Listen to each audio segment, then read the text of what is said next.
Bavariya Real Madrid o'yindan oldin murabbiylar janjali. Arbeloa Husanov haqida gapirdi. Assalomu alaykum. Kanalimizga xush kelibsiz. Yaqin daqiqalar ichida siz bilan Ekstra Sport kanali.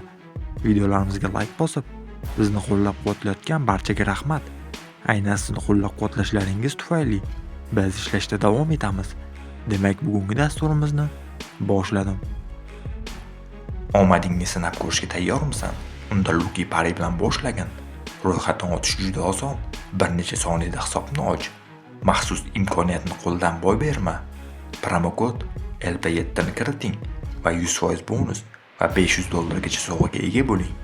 Eng yuqori koeffitsiyentlar, tezkor to'lovlar, cheksiz imkoniyatlar barchasi bir joyda.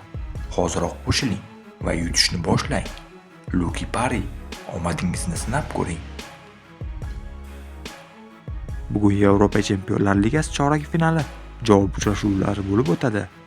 Xususan, Bavariya o'z maydonida Real Madridni qabul qiladi. O'yindan oldin Vincent Kompany matbuot anjumanida Real Madridning comeback qilish mumkinligi va Madridning Yevropa Chempionlar Ligasida o'ziga yarasha afsonaviy hikoyalar borligi haqida savol berildi. Juda ko'p klublar bunday afsona va hikoyalarga ega. Biz Madridni hurmat qilamiz. Agar ular comeback haqida o'ylashayotgan bo'lsa, bunga ishonsa bo'ladi. Lekin meni faqat g'alaba qiziqtiradi, o'tmishning hikoyalari emas. Keyin Alvaro Arbeloaga kompaniyaning bu javobini eslatib o'tishdi.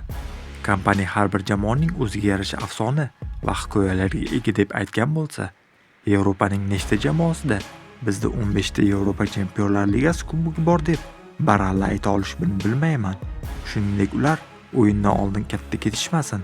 Ularda Abduqodir Husanovdek himoyada metin himoyachi yo'q.